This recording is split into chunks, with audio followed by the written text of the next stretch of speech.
में रीजनिंग के 20 इंपॉर्टेंट प्रश्न है। यदि आप एसएससी, रेलवे या किसी भी स्टेट एग्जाम्स की तैयारी कर रहे हो तो ये प्रैक्टिस सेट आपके लिए काफी इंपॉर्टेंट है, क्योंकि इस प्रैक्टिस सेट में जो प्रश्न दिए गए हैं उसी टाइप के प्रश्न आपकी परीक्षाओं में पूछे जाएंगे। तो चलिए हम शुरू करते हैं प्रश्न 1 से। हमारा पहला प्रश्न दिया है, प्रश्न कह रहा है कि नीचे दिए गए विकल्पों में से संबंधित संख्या को चुनिए। यानी जिस प्रकार यहाँ पर 25 से 17 लिखा है, हमें उसी प्रकार 55 का बताना है। ठीक है, तो ये हमारा नंबर एनालॉजी का प्रश्न है। हमें सबसे पहले ये पता करना है कि यहाँ पर 25 से 17 कैसे लिखा गया है, उसी प्रकार हम यहाँ पर 55 का बताएंगे। ठीक है, तो देखिए जैसे यहाँ पर 25 से 17 लिखा है, यहाँ पर क्या क्या है, तो यहाँ पर -8 करके लिखा है। ठीक है, तो हम भी क्या करेंगे, उसी प्रकार 55 में से भी -8 को कर लेंगे। तो यहाँ पर क्या होना चाहिए, 47 होना चाहिए। ठीक है, लेकिन देखिए ऑप्शन में हमारे पास 47 नहीं है, तो इस तरीके से प्रश्नों को हम सोल्व नहीं कर सकते हैं। ठीक है, तो अब देखिए यहाँ पर हम दूसरा तरीका लगाएंगे। जैसे दूसरा तरीका यानी इस 25 को हम आपस में प्लस करते हैं। ठीक है, 2 और 5 को जोड़ देते हैं, तो यहाँ पर हमारे कितने होंगे, 7 होंगे। और उसी प्रकार एक बार इसका क्या करते हैं, आपस में हम गुणा करते हैं, तो 2 और 5 का गुणा करेंगे तो यहाँ पर कितने होंगे, 10 होंगे। ठीक है, लेकिन यहाँ पर 17 दिया तो हम यहाँ पर क्या कर सकते हैं, जोड़ सकते हैं। अब जोड़ने पर हमारे यहाँ पर 7 और 10 को जोड़ेंगे तो कितने होंगे, 17 होंगे। ठीक है, और यहाँ पर देखिए 17 दिया है, तो इसी तरीके से हम यहाँ पर पता करेंगे। सबसे पहले क्या करेंगे, इसको आपस में जोड़ लेंगे। ठीक है, तो 5 और 5 को आपस में जोड़ेंगे तो यहाँ पर हमारे कितने होंगे, 10 होंगे। उसके बाद हमें क्या करना है, एक बार इसमें आपस में गुणा करना है, तो 55 का आपस में गुणा करेंगे तो यहाँ पर हमारे कितने होंगे, 25 होंगे। ठीक है, जैसे हमने यहाँ पर प्लस किया था तो यहाँ पर भी हम क्या करेंगे, प्लस कर लेंगे। ठीक है, 10 और 25 को आपस में जोड़ेंगे तो हमारे यहाँ पर कितने हो जाएंगे, 35 हो जाएंगे। यानी जो प्रश्नवाचक चिन्ह दिया यहाँ पर क्या होना चाहिए, 35 होना चाहिए। ठीक है, तो ऑप्शन में देखिए 35 कहाँ पर है, तो ऑप्शन नंबर हमें यहाँ पर सी में दिया है, मतलब ऑप्शन नंबर सी हमारा यहाँ पर सही जवाब होगा। ठीक है, तो यहाँ पर आपको तरीकों को समझना है, लॉजिक को समझना है। ठीक है, अब चलिए हम बढ़ते हैं प्रश्न 2 पे। अब 2 नंबर का प्रश्न दिया है। ठीक है, अब प्रश्न कह रहा है कि निम्नलिखित श्रृंखला श्रेणी में प्रश्नवाचक चिन्ह के स्थान पर कौन सी संख्या होगी। यहाँ पर एक प्रश्नवाचक चिन्ह दिया है, यहाँ पर कौन सी संख्या होगी ये हमें बताना। ठीक है, तो जब भी हम श्रृंखला के प्रश्नों को सोल्व करते हैं सबसे पहले हम संख्या को ध्यान से देखते हैं। ठीक है, जैसे यहाँ पर देखिए 5 से 10 लिखा है, 10 से 30 लिखा है, 30 से 150 लिखा है, 150 से 1050 लिखा है, तो उसी प्रकार हम यहाँ पर संख्या को बताएंगे। ठीक है, तो यहाँ पर देखिए संख्या हमारी अचानक से बढ़ रही है। ठीक है, तो मैं आपको यहाँ पर हर मेरे प्रैक्टिस सेट में बताता हूँ कि संख्या अगर अचानक बढ़ती है तो वहाँ पर फिर आपको क्या करना है, वहाँ पर आपको गुणा करना है या फिर वर्ग या घन करके, ये 3 चीज करके आपको देखना है। जैसे अगर हम यहाँ पर गुणा देखते हैं, जैसे 5 का यहाँ पर 10 लिखा है, यानी यहाँ पर क्या किया है, 5 का 2 गुना किया। ठीक है, उसी प्रकार यहाँ पर 10 से 30 लिखा है, मतलब यहाँ पर 10 का क्या किया है, तो यहाँ पर 10 का 3 गुना किया है। ठीक है, फिर देखिए 30 से यहाँ पर 150 लिखा है, मतलब यहाँ पर 30 का क्या किया है, तो यहाँ पर 30 का 5 गुना किया है। फिर देखिए यहाँ पर 150 से 1050 लिखा है, मतलब यहाँ पर देखिए 150 का क्या किया है, तो यहाँ पर 150 का 7 गुना किया है। ठीक है, तो अगला हम किसके साथ गुणा करें कि हमारी अगली संख्या आ जाए। ठीक है, तो उससे पहले हम देखेंगे कि यहाँ पर पैटर्न क्या चल रहा है। जैसे यहाँ पर देखिए सबसे पहले क्या हुआ था, तो 2 गुना हुआ था, फिर 3 गुना, फिर 5 गुना, फिर 7 गुना। तो अगला किसके साथ गुणा करना है, ये हमें पैटर्न को समझना होता है। ठीक है, तो जैसे यहाँ पर शुरू में 2 गुना हुआ, मतलब ये अभाज्य संख्या है, फिर 3 गुना हुआ अभाज्य संख्या, 5 गुना हुआ अभाज्य संख्या, 7 गुना अभाज्य संख्या, तो अगली भी हमारी किसके साथ होगी, अभाज्य संख्या के साथ होगी। तो अगली हमारी 7 के बाद कौन सी होती है, आपको पता होना चाहिए, क्या होती है, 11 होती है। ठीक है, तो यहाँ पर क्या होगा, 11 गुना होगा। ठीक है, क्या होगा, यहाँ पर 11 गुना हो जाएगा। अब 1050 का 11 गुना कितना होता है, तो आपको पता होना चाहिए, यहाँ पर 1000 का 50 का यहाँ पर 11 गुना 11550 होता है। ठीक है, तो यहाँ पर हमारी अगली संख्या कौन सी हो जाएगी, 11550। ऑप्शन में देखिए कहाँ पर है, तो ऑप्शन नंबर बी में दिया है, मतलब ऑप्शन नंबर बी हमारा यहाँ पर सही जवाब होगा। ठीक है, अगर आप पैटर्न को नहीं समझते और यहाँ पर क्या करते हैं, यहाँ पर अगर 9 गुना कर लेते, ठीक है, क्योंकि 7 के बाद अगर आप 9 गुना करते हैं तो यहाँ पर आपका आंसर क्या होता, फिर यहाँ पर होता आपका 9000 यहाँ पर 450 होता था। ठीक है, और ये आप ऑप्शन में लगाकर आ जाते हैं और प्रश्न आपका गलत हो जाता है। ठीक है, तो आपको हमेशा क्या करना है, यहाँ पर पैटर्न को समझना है, तरीका समझना है कि यहाँ पर कैसे गुणा किया जा रहा है। ठीक है, तो अभी हमारा ऑप्शन नंबर बी यहाँ पर सही जवाब होगा। अब चलिए हम बढ़ते हैं प्रश्न 3 पे।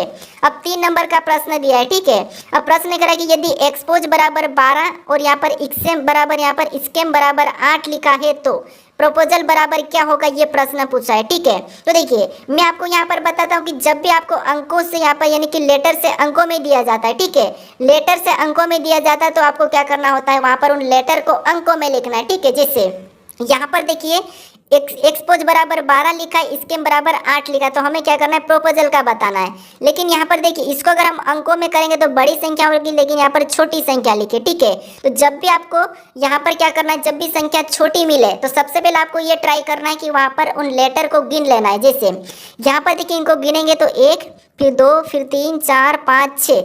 यहाँ पर देखिए एक्सपोज में कितने टोटल लेटर कितने हैं, तो 6 है, ठीक है, कितने 6 है। और वहाँ पर 12 लिखा, मतलब 6 का हम क्या करेंगे कि 12 होगा तो 2 गुना करेंगे। अब 6 का 2 गुना कितना होता है, 12 होता है, और यहाँ पर 12 दिया है, ठीक है। उसी प्रकार हम स्केम का पता करते हैं। जैसे स्केम में लेटर गिनिए 1, 2, 3, 4। यहाँ पर कितने लेटर है, तो 4 लेटर है, ठीक है। तो जैसे हमने यहाँ पर 2 गुना किया था तो यहाँ पर भी हम क्या करेंगे, 4 का 2 गुना करेंगे, ठीक है। अब 4 का 2 गुना कितना होता है, 8 होता है, कितना होता है, 8। और देखिए यहाँ पर 8 भी दिया है, ठीक है। तो यहाँ पर जिस तरीके से 12 और 8 लिखा है, सेम उसी तरीके से हम संख्या को क्या करेंगे, प्रोपोजल का बता देंगे। अब प्रोपोजल में गिनेंगे जैसे 1, फिर 2, 3, 4, 5, 6, 7, ठीक है, और 8। टोटल कितने, तो यहाँ पर देखिए 8 है, ठीक है। अब क्या करना हमें, 8 तो हमारे लेटर है। जैसे हमने यहाँ पर 2 गुना किया था, यहाँ पर 2 गुना किया, तो यहाँ पर भी हम क्या करेंगे, 2 गुना कर लेंगे। अब 8 का 2 गुना कितना होता है, 16 होता है, ठीक है। तो प्रोपोजल का कोड क्या हो जाएगा, 16 हो जाएगा। तो ऑप्शन में देखिए 16 कहाँ पर है, तो ऑप्शन नंबर डी में दिया है। ऑप्शन नंबर डी हमारा यहाँ पर सही जवाब होगा, ठीक है। तो आपको लेटर का अंकों में तो करना है, लेकिन कब करना, जब संख्या बड़ी हो, ठीक है। अब चलिए हम बढ़ते प्रश्न 4 पे। अब 4 नंबर का प्रश्न दिया है, ठीक है। अब प्रश्न कह रहा है कि निम्नलिखित प्रश्न में प्रश्न चिन्ह के स्थान पर कौन सी संख्या आएगी। यहाँ पर एक प्रश्नवाचक चिन्ह दिया इस आकृति में, यहाँ पर कौन सी संख्या आएगी, ये प्रश्न पूछा है, ठीक है। तो देखिए जब भी हम लुप्त संख्या के प्रश्नों को सोल्व करते हैं तो मैं आपको बताता हूँ कि सबसे पहले जो प्रश्नवाचक चिन्ह दिया है, जैसे यहाँ पर एक प्रश्नवाचक चिन्ह बीच में दिया है, तो उसी की जगह बाकी की संख्या कैसे लिखी, ये आपको सबसे पहले पता करना है। जिस तरीके से यहाँ पर देखिए बीच में 512 लिखा है और यहाँ पर 672 लिखा है, उसी तरीके से फिर आपको क्या करना है, यहाँ पर संख्या को बताना है। लेकिन उससे पहले आपको 512 और 672 पता करना है। अगर आपको खुद से सोल्व करना तो आप वीडियो को रोक लीजिए और हर प्रश्नों को खुद से सोल्व करने की जरूर कोशिश करें, ठीक है। बाकी मैं आपको यहाँ पर कंटिन्यू पैटर्न बताता हूँ, नए टाइप बताता हूँ। अगर आप इस चैनल को अभी तक सब्सक्राइब नहीं करें दोस्तों, तो इस चैनल को जरूर सब्सक्राइब कर लीजिएगा, ठीक है। वीडियो को लाइक कर दीजिएगा और ज़्यादा से ज़्यादा शेयर जरूर कर लीजिए अगर आपको अच्छा लगे तो। अब देखिए जैसे यहाँ पर हम क्या करेंगे, सबसे पहले पता करेंगे कि यहाँ पर 512 कैसे लिखा है और इसी तरीके से 672 कैसे लिखा है, दोनों में एक ही तरीका लगना चाहिए, ठीक है। तो देखिए अगर यहाँ पर हमारी संख्या बड़ी है तो हम आपस की संख्या को या तो जोड़ भी सकते हैं, घटा भी सकते हैं, गुणा भी कर सकते हैं, भाग भी कर सकते हैं। लेकिन संख्या अगर बीच में बड़ी हो तो फिर आपको क्या करना है, गुणा करना है आपस में। जिस यहाँ पर देखिए 16 और यहाँ पर 4 का गुणा करेंगे तो 16 चक्को कितने होते हैं, 64 होते हैं, ठीक है। कितने होते हैं, 64। और 64 के साथ और हम क्या करेंगे, 8 का गुणा कर लेंगे। 64 के साथ फिर और 8 का गुणा करेंगे, मतलब 64 8 कितने होते हैं, तो 64 8 ही होते हैं 512, ठीक है। कितने होते हैं, 512। और यहाँ पर देखिए 512 दिया है। उसी प्रकार फिर और देखेंगे, जैसे यहाँ पर हम 672 का पता करते हैं सेम तरीके से। जैसे हमने यहाँ पर क्या किया था, आपस में गुणा किया है, तो इसमें भी हम आपस में गुणा करेंगे। जैसे 12 का साथ में करेंगे तो 12 साथ कितने होते हैं, 84 होते हैं, ठीक है। कितने, 84। और 84 को और भी इस 8 के साथ गुणा करना है, ठीक है। तो यहाँ पर 84 का 8 के साथ गुणा करेंगे तो 84 8 कितने होते हैं, 672 होता है, ठीक है। कितना होते हैं, 672। और 672 भी यहाँ पर दिया है, ठीक है। यानी एक ही तरीके से संख्या बीच में लिखी है। तो हम क्या करेंगे, इसी तरीके से इस संख्या को भी पता करेंगे। जैसे सबसे पहले तो आपको पता है इसका क्या करना है, आपस में गुणा करना है। तो 15 और 6 का आपस में गुणा करेंगे तो 15 6 का कितना होता है, 90 होते हैं। फिर आपको क्या करना है, इस 90 का वापस से 6 के साथ गुणा करना है, जैसे ये वाली संख्या। तो यहाँ पर देखिए 90 का 6 के साथ गुणा करेंगे तो 9 6 54, ठीक है। और 0 का 0 उतर जाएगा, मतलब 540। तो यहाँ पर जो प्रश्नवाचक चिन्ह दिया यहाँ पर क्या होना चाहिए, 540 आना चाहिए, ठीक है। तो अब देखिए प्रश्न में देखेंगे जैसे विकल्प में, तो यहाँ पर देखिए विकल्प हमारा ए में दिया है, मतलब प्रश्न हमारा यहाँ पर विकल्प हमारा ए वाला सही जवाब होगा, ठीक है। तो तीनों आकृति में एक ही तरीके से आपका संख्या आना चाहिए, ठीक है। तो हमारा ऑप्शन कौन सा वाला, ए वाला यहाँ पर सही जवाब होगा, ठीक है। अब चलिए हम बढ़ते हैं प्रश्न 5 पे। अब 5 नंबर का प्रश्न दिया है, ठीक है। अब प्रश्न कह रहा है कि निम्नलिखित प्रश्न में उस वेन आरेख का चयन करें जो सर्वोत्तम रूप से दर्शाता है। यानी यहाँ पर हमें दिया जैसे स्तनधारी दिया है, पशु दिया है और जिराफ दिया है। इसका वेन आरेख कैसा बनेगा, ये प्रश्न पूछा है, ठीक है। अब देखिए मेरे प्रैक्टिस सेट में आपको हर प्रकार के प्रश्न मिलते हैं, लगभग 20 चैप्टर के प्रश्न मिलते हैं, ठीक है। 15 तो 100% मिलते हैं, 15 और 20 में आपको प्रश्न मिलते हैं। और सभी प्रश्न ऐसे जो नए पैटर्न के इम्पोर्टेंट है, जो कि परीक्षा में पूछे जा रहे थे, ठीक है, अभी हाल ही के परीक्षा में पूछे जा रहे हैं, उसी टाइप के प्रश्न है। अगर आप डेली प्रैक्टिस सेट देखते हो तो आप रीजनिंग में पूरे में से पूरे नंबर ला सकते हो, ठीक है। जैसे अब देखिए, जब भी हम वेन आरेख के प्रश्नों को सोल्व करते हैं तो मैं आपको यहाँ पर बताता हूँ कि अगर आपको मान लीजिए प्रश्न सोल्व करते नहीं भी आता है, बिल्कुल आप नए हो, फिर भी आप प्रश्नों को आसानी से सोल्व कर सकते। कैसे?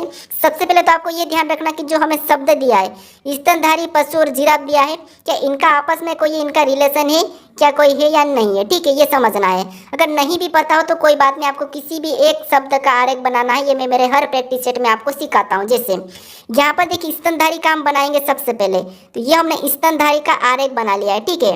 उसके बाद फिर आपको क्या करना है, दूसरे शब्द का बनाना है। जैसे दूसरा शब्द हमें यहाँ पर पशु दिया है, तो पशु का बनाने से पहले आपको ये भी देखना है कि जो हमने स्तनधारी का डायग्राम बनाया, इनको आपस में देखेंगे कि इनका कोई आपस में संबंध रिलेशन है या नहीं है, ठीक है। तो आप कहोगे जो स्तनधारी, ये क्या है, पशु के अंदर आता है। कहाँ आता है? पशु के अंदर। तो इसका डायग्राम कहाँ पर बनेगा? तो आप कहोगे यहाँ पर जो स्तनधारी ये पशु के अंदर आता है, तो यहाँ पर इसका डायग्राम बाहर से बनेगा, यानी जो डायग्राम ये वाला बन रहा है, ठीक है, ये किसका बना? पशु का बना। अब देखिए, अब हमें क्या करना है, तीसरे शब्द का बनाना है, जो कि तीसरा शब्द हमें यहाँ पर जिराफ दिया है। तो जिराफ का बनाने से पहले यहाँ पर देखेंगे जिराफ का संबंध पशु से है या नहीं है, या जिराफ का संबंध स्तनधारी से है या नहीं है। तो आप कहोगे जैसे जो जिराफ ये पशु के अंदर आता है और जिराफ स्तनधारी के भी अंदर ही आता है, तो यहाँ पर इनका तो दोनों से संबंध है, अंदर आता है, मतलब जिराफ का डायग्राम कहाँ पर बनेगा? अंदर बन जाएगा। आपको यहाँ पर कलर के माध्यम से समझ में आ चुका होगा कि किसका डायग्राम कौन सा बना है, ठीक है। तो डायग्राम कैसा बनेगा? कुछ इस टाइप से। तो ऑप्शन में देखिए, हमारा ऑप्शन नंबर कहाँ पर दिया है, तो ऑप्शन नंबर ए में दिया है, मतलब ऑप्शन नंबर ए हमारा यहाँ पर सही जवाब होगा, ठीक है। अब आपको समझ में आ चुका होगा। अब चलिए हम बढ़ते प्रश्न 6 पे। अब 6 नंबर का प्रश्न दिया है, ठीक है। अब प्रश्न कह रहा है कि एक कूट भाषा में इंडिया को NSINF लिखा जाता है, तो आर्मी को क्या लिखा जाएगा, ये प्रश्न पूछा है, ठीक है। तो ये हमारा कोडिंग डिकोडिंग का प्रश्न है। अब कोडिंग डिकोडिंग के प्रश्न आपको पता है, हर परीक्षा में 1 या 2 प्रश्न तो 100% पूछे जाते हैं, जिसे हमने प्रश्न तीसरे नंबर के प्रश्नों को भी किया था, ठीक है। तो अब देखिए, जब आपको यहाँ पर लेटर का लेटर में ही दिया जाता है, जैसे इसका कोड यहाँ पर दिया है, तो फिर आपको क्या करना है, A से Z तक आपको ABCD आते हैं, उसी में आपको यहाँ पर दिया होगा या तो 1 + 2 + 3 + 4 + 5 + कुछ भी दिया होगा, बस आपको वहाँ पर कोड पता करना है। जैसे यहाँ पर देखेंगे, जैसे इंडिया से, ठीक है, हम क्या करते हैं, इंडिया से यहाँ पर दिया है, जैसे इंडिया, और इंडिया का कोड क्या दिया है, तो यहाँ पर देखिए इंडिया का कोड यहाँ पर हमें दिया है, N दिया है, फिर S दिया है, फिर I दिया है, फिर N दिया है, फिर हमें F दिया है, ये इंडिया का कोड दिया है। अब ये कैसे दिया ये हम पता करेंगे। जैसे यहाँ पर I से N लिखा है, मतलब यहाँ पर ABCD में 5 प्लस करा है, फिर यहाँ पर N से S लिखा है, मतलब यहाँ पर भी ABCD में 5 प्लस किया है, D से I लिखा है, मतलब यहाँ पर भी +5 किया है, I से N लिखा है, मतलब यहाँ पर भी +5 किया है, A से F लिखा है, मतलब यहाँ पर भी +5 किया। अब कैसे +5 किया, तो देखिए जैसे यहाँ पर I हमारा 9 नंबर पे आता है, N हमारा 14 नंबर पे आता है, ठीक है, तो यहाँ पर +5 ही हुआ है। फिर देखिए N हमारा 14 नंबर पे आता है, S हमारा 19 नंबर पे आता है, यहाँ पर भी +5, D हमारा 4 नंबर पे आता है, हमारा 9 नंबर पे आता है +5, I हमारा 9 नंबर पे आता है, N हमारा 14 नंबर पे आता है +5, E हमारा 1 नंबर पे आता है, F हमारा 6 नंबर पे आता है, यहाँ पर भी +5। तो इसी तरीके से हम क्या करेंगे, इसमें भी +5 करेंगे आर्मी में, ठीक है। तो A हमारा 1 नंबर पे आता है, अगर हम इसमें +5 करते तो हमारा सबसे पहले तो होगा F हो जाएगा, ठीक है। फिर देखिए यहाँ पर R है, और R हमारा 18 पे आता है, +5 करेंगे तो 23, और 23 नंबर पे आपको पता है W आता है, ठीक है। फिर देखिए M दिया है, और M कितने 13 नंबर पे आता है, और +5 करेंगे तो क्या होगा 18, और 18 नंबर पे R आता है। फिर देखिए Y हमारा 25 पे आता है, इसमें भी +5 करेंगे तो यहाँ पर देखिए क्या होगा, D हो जाएगा, ठीक है, क्या हो जाएगा, D हो जाएगा। अब हमें ऑप्शन में देखना है कि FWRD कहाँ पर है, तो ऑप्शन नंबर यहाँ पर देखिए C में दिया है, तो ऑप्शन नंबर C हमारा यहाँ पर सही जवाब होगा, ठीक है। अगर आपको अंकों में दिया जाता है तो फिर अंकों में पता करना है, छोटी संख्या बड़ी संख्या है ये देखना है। अगर आपको कोड का वहीं से वहीं लेटर का ही है तो फिर आपको वहाँ पर क्रॉसिंग मेथड या फिर कुछ भी देखना है, बस आपको थोड़ा सा इस टाइप से पता करना है। अब चलिए हम बढ़ते प्रश्न 7 पे। अब 7 नंबर का प्रश्न दिया है, ठीक है। अब प्रश्न कह रहा है कि निम्नलिखित प्रश्न में दिए गए विकल्पों में से विषम संख्या का चयन करें, यानी हमें यहाँ पर 4 विकल्प दिए, इसमें संख्या लिखी है, वो इस संख्या में एक कौन सी संख्या ऐसी है जो अलग है, उसी का चयन करना है, वही बताना है कि अलग कौन सी यानी कि असंगत कौन सी है, ठीक है। तो देखिए मैं आपको जब भी बताता हूँ कि संख्या का आपको अगर विषम बताना है तो वहां पर आपको क्या देखना है, तो सम, विषम, अभाज्य या फिर वर्ग या घन, ये 4-5 चीजें देखना है। अगर फिर भी आपको वहां पर एक भी ऐसा नहीं दिखता है तो फिर आपको मैं ये भी बताया था मेरे पहले वाले प्रैक्टिस सेट में कि आपको आपस में संख्या को जोड़ के देख लेना है। जैसे यहाँ पर हम आपस में संख्या को 55 को जोड़ेंगे तो कितना हो जाएंगे, 10 हो जाएंगे। इसको आपस में 82 को जोड़ेंगे तो यहाँ पर भी 10 हो जाएंगे। इसको आपस में जोड़ेंगे तो यहाँ पर 14 हो जाएंगे और इसको आपस में जोड़ेंगे तो यहाँ पर हमारे कितने हो जाएंगे, 11 हो जाएंगे। ऐसा करके देखना है। फिर भी हमें यहाँ पर देखिए 10 तो है लेकिन 14 है, 11 है, सभी संख्या हमारी अलग अलग ही दिख रही है। तो फिर आपको क्या करना है, यहाँ पर अगर आप अभी भी आपका आंसर मिल चुका है, जैसे 11 हमारी एक विषम संख्या है, ठीक है, तो अभी भी हम इसको आंसर लगा सकते हैं। लेकिन यहाँ पर हमारी दोनों की दोनों समान संख्या है तो हम यहाँ पर एक और तरीका लगाते हैं। जैसे कौन सा तरीका, अगर आपको यहाँ पर इसका आपस में गुणा करके देखना है, अगर जोड़ से नहीं आता है तो इसका आपस में गुणा करेंगे तो पाँचों पाँचों कितने होंगे, 25 होंगे, ठीक है। फिर यहाँ पर और 82 का आपस में गुणा करेंगे तो 8 दूनी कितने होते हैं, 16 होते हैं। फिर देखिए और आपको यहाँ पर 77 में गुणा करना है तो जैसे 7 7 कितने होंगे, 49 होते हैं, ठीक है। उसके बाद देखिए और आपको 74 में आपस में गुणा करना है तो 7 कितने होते हैं, 28 होते हैं, ठीक है। अब देखिए 7 हमारे कितने होते हैं, 28 होते हैं। अब देखिए इन संख्या को ध्यान से देखते हैं तो यहाँ पर इन संख्या को देखिए, यहाँ पर जो 25 है ये क्या है, 5 का वर्ग है। 16 क्या है तो 16 4 का वर्ग है। फिर देखिए 49 क्या है तो ये 7 का वर्ग है। लेकिन 28 किसी भी संख्या का वर्ग नहीं है, ठीक है, किसी भी संख्या का वर्ग नहीं है। तो यही हमारा यहाँ पर अलग दिखा है, ठीक है। वैसे पहले ही हमारा ऑप्शन डी सही हो गया था, लेकिन अभी हमारा एग्जैक्ट कौन सा है, ऑप्शन डी ही हमारा यहाँ पर सही जवाब होगा, ठीक है। तो इस तरह से भी आपको यहाँ पर देखना है, आपको यहाँ पर टाइप को समझना है, कितने टाइप से हम प्रश्न को सोल्व कर सकते हैं, ठीक है। क्योंकि रीजनिंग का मतलब भी है कि अगर आप टाइप आपको नहीं पता है तो फिर आप कैसे ही प्रश्न को, भले आपको पता है कि प्रश्न को हम ऐसे सोल्व करते हैं, लेकिन इसमें कौन कौन सा लॉजिक लग सकता है, कैसे कैसे प्रश्न को हम तोड़ मरोड़ सकते हैं, यही मेन बात आती है रीजनिंग में, ठीक है। अब चलिए हम बढ़ते प्रश्न 8 पे। अब 8 नंबर का प्रश्न दिया है, ठीक है।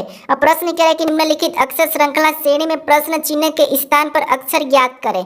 यहाँ पर एक प्रश्नवाचक चिन्ह दिया है, यहाँ पर कौन से अक्षर होंगे यह हमें बताना है, ठीक है। तो जब भी आपको यहाँ पर अक्षर की श्रृंखला मिले और यहाँ पर देखिए जैसे यहाँ पर 1 है, फिर 2 है, 3 है, यानी कि बढ़ते जा रहे हैं, तो आपको एक को देखना है, फिर ध्यान से देखना है। जैसे यहाँ पर देखिए ए से यहाँ पर सी लिखा है, मतलब ए से सी लिखा, मतलब यहाँ पर 2 को प्लस किया गया है, ठीक है। क्या किया है, 2 को प्लस किया है। उसके बाद यहाँ पर सी के जस्ट बाद क्या आता है, डी आता है, उसे एक बार लिख लिया है। फिर देखिए यहाँ पर सी से यहाँ पर जी लिखा है, मतलब यहाँ पर प्लस कितना किया है, तो यहाँ पर प्लस 4 किया है। फिर जी के बाद क्या आता है, तो जी के बाद एच और आई आता है, तो उनको 2 बार लिखा, ठीक है। पहले 1 लिखा था, फिर 2 लिखा।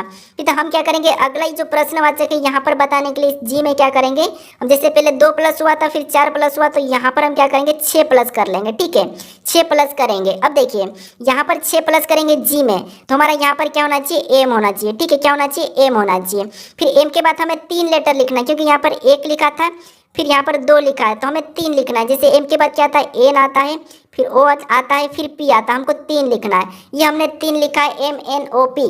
तो ऑप्शन में देखिए एम एन ओ पी कहाँ पर है, तो ऑप्शन नंबर डी में दिया है, तो ये हमारा क्या हो जाएगा, सही जवाब होगा। लेकिन फिर भी आपको यहाँ पर चेक करना है कि अगले में 8 प्लस हो रहा है क्या, क्योंकि जैसे 2 प्लस हुआ, 4 प्लस हुआ, 6 प्लस हुआ, तो अगले में क्या होना चाहिए, 8 प्लस होना चाहिए। तो यहाँ पर अगर हम 8 प्लस करते हैं, जैसे एम में 8 प्लस करेंगे तो क्या होना चाहिए, यू होना चाहिए, और यू भी यहाँ पर दिया है। और यू के बाद देखिए वी डब्ल्यू एक्स वाई, यहाँ पर 4 भी लिखा है, मतलब हमारा यहाँ पर पक्का कौन सा होगा, ऑप्शन नंबर डी ही यहाँ पर सही जवाब होगा, ठीक है। तो आपको हमेशा प्रश्न को थोड़ा सा पूरा चेक करने की कोशिश करना, अगर आपका ऑप्शन हट जाता है तो फिर आपको वहाँ पर चेक नहीं करना है, ठीक है। अब चलिए हम बढ़ते हैं प्रश्न 9 पे। अब 9 नंबर का प्रश्न दिया है, प्रश्न कह रहा है कि नीचे दिए गए विकल्पों में से संबंधित शब्दों को चुनिए, यानी जिस प्रकार यहाँ पर देखिए कागज से वृक्ष लिखा है, ठीक है, तो हमें यहाँ पर शीशा का बताना है, यानी ये भी हमारा एनालॉजी का ही प्रश्न है। अब एनालॉजी में 3 टाइप के प्रश्न पूछे जाते हैं, जिसे सबसे पहले अंकों वाले, फिर शब्द वाले, फिर लेटर वाले, ठीक है। तो हमने अंकों वाले तो प्रश्न पहले में ही किया था, अब यहाँ पर हमारा शब्द वाला है। अब शब्द वाला में आपको यहाँ पर थोड़ा सा पता होना चाहिए, जैसे जो कागज दिया और यहाँ पर वृक्ष दिया है, तो कागज से क्या बनता है, क्योंकि जैसे प्रश्नवाचक चिन्ह इस तरफ है तो हमें इसका पता करना है, ठीक है। तो देखिए जैसे यहाँ पर कागज से वृक्ष दिया है, मतलब क्या है, कागज किससे बनता है, वृक्ष से बनता है, ठीक है। जो कागज ये किससे बनता है, वृक्ष से बनता है, और यहाँ पर वृक्ष दिया है, तो हम क्या करेंगे, जो शीशा किससे बनता है ये बताएंगे। तो ये आपको पता होना चाहिए कि जो शीशा ये किससे बनता है, तो शीशा आपको पता होना चाहिए किससे बनता है, तो शीशा हमारा रेत से बनता है, ठीक है। किससे बनता है, रेत से। तो यहाँ पर क्या हो जाएगा, रेत हो जाएगा। तो ऑप्शन में देखिए रेत कहाँ पर है, तो ऑप्शन नंबर बी में दिया है, मतलब ऑप्शन नंबर बी हमारा यहाँ पर सही जवाब होगा, ठीक है। अब चलिए हम बढ़ते प्रश्न 10 पे। अब 10 नंबर का प्रश्न दिया है, ठीक है। अब प्रश्न करा कि यदि पेनी चार्ली के भाई की बेटी की माँ है तो पेनी का चार्ली से क्या संबंध है। यानी ये हमारा रक्त संबंध यानी कि ब्लड रिलेशन का प्रश्न है। तो रक्त संबंध के प्रश्न में आपको ऐसा प्रश्न दिया जाता है, ठीक है। तो फिर आपको क्या करना है, खुद को लेना है जैसे, या फिर यहाँ पर समझिए जैसे यहाँ पर यदि पेनी, अब पेनी मान लीजिए ये हम पेनी है, ठीक है, ये हम क्या है, पेनी है। यहाँ पर पेनी चार्ली के भाई की बेटी की माँ है। अब देखिए चार्ली के भाई की बेटी की माँ है, यानी ये देखिए ये क्या है, चार्ली के भाई, ये चार्ली का भाई हो गया। और चार्ली के भाई की, यानी भाई मतलब यहाँ पर मैं बी बना देता हूँ, तो ये भाई हो गया, ठीक है। और चार्ली के भाई की बेटी, बेटी मतलब नीचे हो जाएगी और बेटी का मैं यहाँ पर माइनस बना देता हूँ, ठीक है, समझने के लिए। और चार्ली के भाई की बेटी की माँ है, कौन है माँ, तो यहाँ पर पेनी, पेनी क्या है, तो चार्ली के भाई की बेटी की माँ है। अगर ये चार्ली के भाई की बेटी की माँ है तो मतलब चार्ली के भाई की ये पत्नी होगी, कौन, पेनी। तो ये पत्नी हो गई, मतलब ये पति पत्नी है, ठीक है। और ये चार्ली, ये कौन है, ये चार्ली है। अब देखिए हमें प्रश्न क्या पूछा है, तो प्रश्न पूछा है कि तो पेनी का चार्ली से क्या संबंध है, ठीक है। यानी यहाँ पर प्रश्न पूछा है कि तो पेनी का चार्ली से क्या संबंध है। अब मैं आपको बताता हूँ कि आप यहीं पर बड़ी गलती करते हैं कि जहाँ पर से लगा वहाँ से आपको उल्टा बताना है। जैसे अब चार्ली से मतलब चार्ली की पेनी क्या लगेगी ये आपको बताना है। तो देखिए जो चार्ली है, अब चार्ली की पेनी क्या लगेगी, तो जैसे चार्ली का भाई है, ठीक है, ये कौन है, चार्ली का भाई है। और चार्ली के भाई की पत्नी है, चार्ली के भाई की पत्नी, यानी कि आपके भाई की पत्नी आपकी क्या लगेगी, तो आप कहोगे भाभी लगेगी। तो यानी कि चार्ली की जो पेनी क्या लगेगी, भाभी लगेगी। मतलब ऑप्शन नंबर बी वाला हमारा यहाँ पर सही जवाब होगा, ठीक है। अब चलिए हम बढ़ते प्रश्न 11 पे। अब 11 नंबर का प्रश्न दिया है। अब प्रश्न करा कि यदि 1 अक्टूबर को सोमवार है तो 1 नवंबर को क्या होगा। यानी ये हमारा कैलेंडर का प्रश्न है। हमें ये प्रश्न करा कि यदि 1 अक्टूबर को सोमवार है तो अगले महीने नवंबर 1 तारीख को कौन सा दिन होगा, ये हमें बताना है। तो देखिए यहाँ पर हमें कोई कूट करने की जरूरत नहीं है, ठीक है। यहाँ पर क्या करना है, जैसे यहाँ पर 1 तारीख को क्या है, सोमवार है, ठीक है। और हमें क्या बताना है, 1 नवंबर को कौन सा होगा ये बताना है। तो जैसे अक्टूबर आपको सबसे पहले पता करना है कि ये कितने दिन का महीना है। तो यहाँ पर आपको हो गया अक्टूबर तो 31 दिन का है। अब देखिए ये तो 31 दिन का है, लेकिन 1 तारीख को कौन सा वार है, तो 1 तारीख को अक्टूबर में सोमवार है, ठीक है, क्या है, सोमवार है। तो देखिए अगर 1 तारीख को सोमवार है तो हमें 1 नवंबर का बताना है। अब आपको ये पता है कि हर 7 दिन में वही दिन आता है, ठीक है। तो जैसे हमें 7 प्लस करते चलना है। तो एक के बाद 8 तारीख को यानी कि 8 अक्टूबर को भी सोमवार होगा, 15 अक्टूबर को भी सोमवार होगा, फिर यहाँ पर 22 अक्टूबर को भी सोमवार ही होगा, फिर यहाँ पर 29 अक्टूबर को भी सोमवार ही होगा, ठीक है। यानी हर 7 दिन में वही दिन आता। तो 1 में 7 जोड़ा, फिर 8 में 7 जोड़ा, 15 में 7 जोड़ा, 22 में 7 जोड़ा, मतलब यहाँ पर हमारा क्या होगा, 29 तक तो कौन सा वार हो जाएगा, सोमवार ही होगा, ठीक है। अब हमें क्या करना है, हमने अक्टूबर के 29 तारीख तक गए। अब अगली तारीख कौन सी होगी, तो आपको पता है 30 होगी, फिर अगली हमारी 31 होगी, ठीक है। कौन सी होगी, 31। ये हमारा अक्टूबर महीना है, ठीक है। फिर अगला महीना हमारा कौन सा हो जाएगा, तो नवंबर की 1 तारीख, फिर मान लो 2 तारीख, ठीक है, ये नवंबर लगा है। तो हमें ये पता है कि 29 तारीख तक तो सोमवार ही होगा। फिर 30 तारीख को कौन सा होगा, तो 30 तारीख को मंगलवार हो जाएगा। और 31 तारीख को यहाँ पर हमारा बुधवार हो जाएगा। फिर यहाँ पर हमारा जो 31 तारीख है यहाँ पर क्या होगा, बुधवार होगा। तो अगले महीने में 1 तारीख को कौन सा वार हो जाएगा, तो आपको होगा यहाँ पर गुरुवार हो जाएगा, ठीक है। तो ऐसा प्रश्न आपको अगले महीने के दिन या उसी महीने के दिन पूछा जाएगा तो इस स्टेप से सोल्व करना, ठीक है। तो कौन सा वार होगा, 1 नवंबर का गुरुवार होगा। तो ऑप्शन में देखिए गुरुवार कहाँ पर है, तो ऑप्शन नंबर सी में दिया है। तो ऑप्शन नंबर सी हमारा यहाँ पर सही जवाब होगा, ठीक है। अब चलिए हम बढ़ते प्रश्न 12 पे। अब 12 नंबर का प्रश्न दिया है, ठीक है। अब प्रश्न करा कि एक ही बॉक्स के 2 अभिविन्यास दिखाए गए हैं, खुला होने पर यह बॉक्स कैसा दिखाई देगा, ये प्रश्न पूछा है। अब देखिए मैं पासे पे एक वीडियो बना रखा हूँ, ये आपको पता होगा, जैसे कि पासे को कैसे विपरीत बताना है, कैसे पासे को खोलना है, कैसे पासे को बंद करना है, पूरा टोटली वीडियो में बता चुका हूँ, ठीक है। तो आप यहाँ पर मेरे चैनल पर जाकर देख सकते हो। अब देखिए जैसे यहाँ पर देखिए आपको ये पता है कि जब भी हम पासे को खोलते हैं या बंद करते हैं तो सबसे पहले जो पासा है उसमें हमें विपरीत देखना होता है। जैसे यहाँ पर ये पता आपको कि 1 से अधिक पासा दिया जाता है तो हम क्या करते हैं, विपरीत बताने के लिए, विपरीत अंक बताने के लिए हम क्या करते हैं, कॉमन संख्या देखते हैं। लेकिन यहाँ पर देखिए दोनों पासों में कॉमन संख्या नहीं है, तो फिर आपको वहाँ पर क्या करना है, घबराना नहीं, थोड़ा सा समझिए। जैसे यहाँ पर अगर कॉमन संख्या नहीं भी मिली तो हम क्या करेंगे, इसे खोल सकते हैं। कैसे खोल सकते हैं, थोड़ा सा समझने की कोशिश करें, क्योंकि ये प्रश्न रेलवे और यहाँ पर सीजीएल में भी पूछा था, ठीक है। तो कैसे खोलना है, तो सबसे पहले आपको ये माइंड लगाना है, फिर आपने पासा पढ़ा होगा, अगर नहीं भी पढ़ा तो मेरा एक वीडियो ही देख लेना, 1 घंटे का है लगभग, आप वहाँ से पूरा पासा सीख जाओगे, ठीक है। तो देखिए जैसे सबसे पहले आपको ये पता होगा कि जैसे कि ये सिंगल पासा, एक हमारा ये पासा है और ये दूसरा पासा है। तो अब देखिए जैसे इस पासे में जो संख्या हमें दिख रही है, ठीक है, 4 6 7 संख्या दिखिए, ये कभी भी एक दूसरे के विपरीत नहीं हो सकती, ठीक है। इनके विपरीत होंगे तो वो इनके पीछे की ओर होंगे, कि जो किसी भी संख्या का विपरीत होता है वो हमेशा छुपा हुआ रहता है, दिखता नहीं है, ठीक है। उसी प्रकार यहाँ पर जैसे 3 5 8 दिखा है, ठीक है, तो ये एक दूसरे का आपस में कभी भी विपरीत नहीं होंगे, तो ये भी एक दूसरे के विपरीत नहीं होंगे, मतलब नहीं होंगे, ठीक है। तो देखिए, जिससे अब आपको ये भी पता है कि हम क्या करते हैं, खुले पासे में किसी भी अंक का विपरीत बताते हैं। तो कैसे बताते हैं, जैसे मान लीजिए हम ऑप्शन ए को ले लेते हैं, ठीक है। जैसे यहाँ पर हम विपरीत बताते हैं इस पासे का, ठीक है, इसी में हमें क्या करना है, विपरीत बताना है। तो हम क्या कैसे बताते हैं खुले पासे में विपरीत, तो एक छोड़ के एक चलते, जैसे 5 का विपरीत क्या होगा 8, और 6 का होगा 7, और 3 का होगा 4, ये एक दूसरे के विपरीत है, ठीक है, ये हम बताते हैं। अब देखिए, जैसे हमें क्या करना है, पास ही को खोलना है, किसे, इन पासों को। तो अब देखिए, खोलने के लिए हम क्या करेंगे, यहाँ पर देखेंगे ऑप्शन से। तो देखिए, जैसे यहाँ पर देखिए 5 और 3 और 8 ये आपस में विपरीत नहीं हो सकते, 4 6 7 ये भी आपस में विपरीत नहीं हो सकते। जो अंक इस पासे में दिए तो आपस में तो विपरीत नहीं होंगे, लेकिन इधर के हो सकते हैं और इधर के इधर विपरीत हो सकते हैं, ठीक है, ये संभावना है। क्योंकि यहाँ पर एक ही पास यानी कि एक ही बॉक्स के 2 अभिन्यास है, ठीक है। तो एक ही बॉक्स है, मतलब ये पीछे की होगी तो ये आगे की होगी, अगर ये आगे की होगी तो ये पीछे की है, ठीक है, ये समझना। अब देखिए, हम क्या करेंगे, यहाँ पर देखेंगे थोड़ा सा ध्यान से, ऑप्शन से लेंगे, ठीक है। जैसे ऑप्शन ए में देखेंगे तो यहाँ 5 के विपरीत 8 दिया है, क्या इस पासे को हम खोल सकते हैं क्या? तो यहाँ पर देखिए 5 के विपरीत 8 हो सकता है क्या? तो नहीं हो सकता, ठीक है।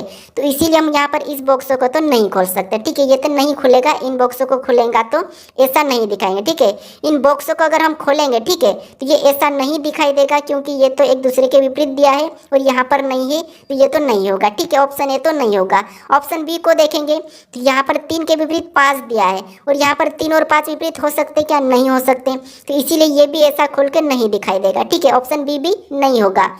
फिर देखिए, ऑप्शन सी को देखेंगे तो यहाँ पर 5 के विपरीत 8 दिया है, क्या 5 के विपरीत 8 हो सकता है क्या? तो नहीं हो सकता, मतलब ऑप्शन सी भी हमारा नहीं दिखेगा खुलने पर, ठीक है, सही। अब ऑप्शन हमारा बचा डी, या तो आप सही लगा के आगे बढ़ो या चेक कर लो। जैसे यहाँ पर 3 के विपरीत क्या दिया है? 4 दिया है, क्या 3 के विपरीत 4 हो सकता है क्या? तो हाँ, 3 के विपरीत 4 हो सकता है, अलग अलग है। फिर देखिए यहाँ पर 7 के विपरीत 5 दिया है, और देखिए 7 यहाँ पर है और 5 यहाँ पर है, तो ये भी एक दूसरे के विपरीत हो सकते हैं, ये भी सही है।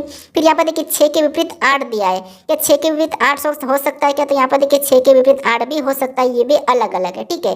तो ऑप्शन हमारा केवल खुलने पर कैसा दिखेगा? ऑप्शन डी की तरह दिखेगा, ठीक है। तो ऑप्शन नंबर डी हमारा यहाँ पर सही होगा। अब चलिए हम बढ़ते प्रश्न 13 पे।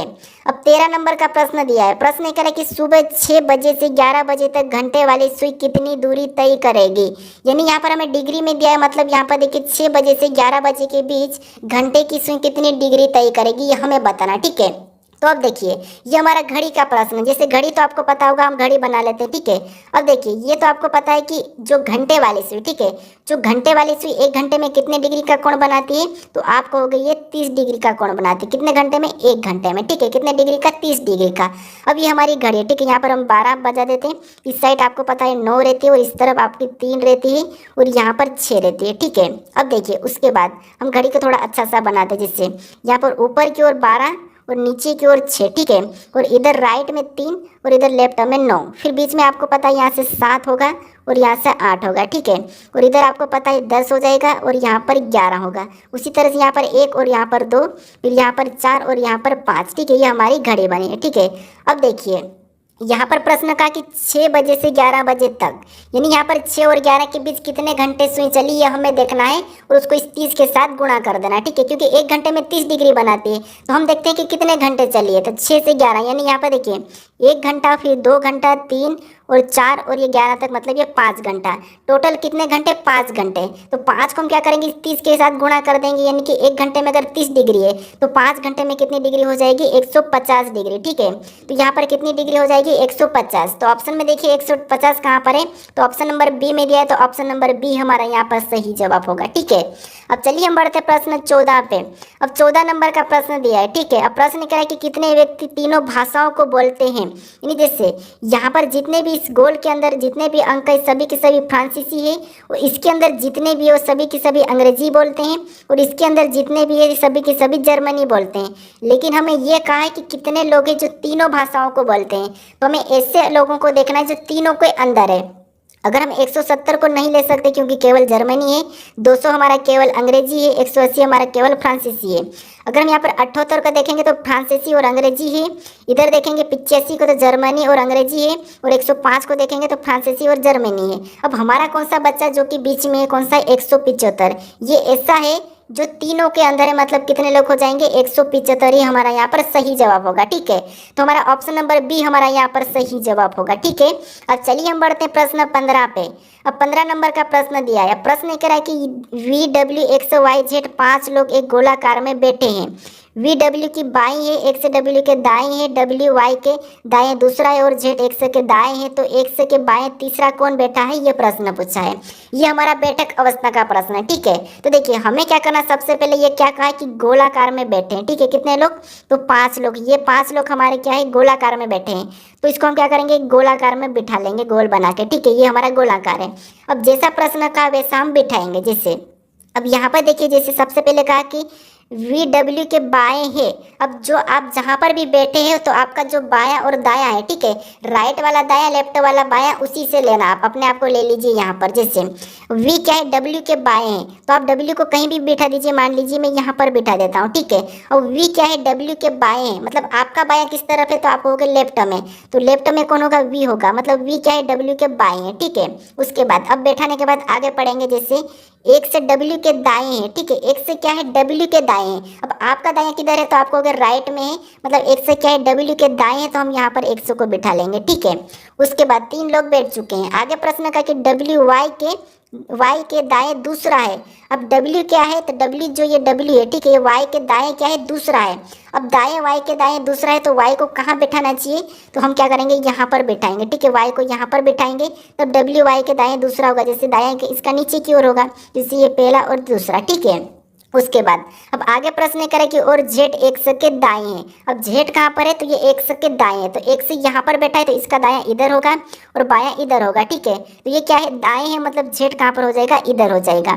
ये हमारे 5 लोग बैठ चुके हैं। ठीक है, अब देखिए यहाँ पर ये कहा है कि जैसे तो X के बाएं तीसरा कौन बैठा है, X के बाएं तीसरा कौन बैठा है। ठीक है, तो यहाँ पर X और इसके बाएं तीसरा, बाएं किधर होगा, इधर होगा, और दायां इधर होगा। अब तीसरा कौन बैठा है, ये हमें बताना। तो ये पहला बैठा है, ये दूसरा, ये तीसरा हमारा कौन बैठा है, Y बैठा है। ठीक है, तो Y हमारा यानी कि ऑप्शन हमारा यहाँ पर ए वाला क्या होगा, सही जवाब होगा, यानी कि X के बाएं तीसरा कौन बैठा है, तो Y बैठा है। ठीक है, अब आप कहोगे यहाँ पर हमें ये प्रश्न में नहीं कहा गया कि केंद्र की ओर मुँह करके बैठे हैं कि बाहर की ओर।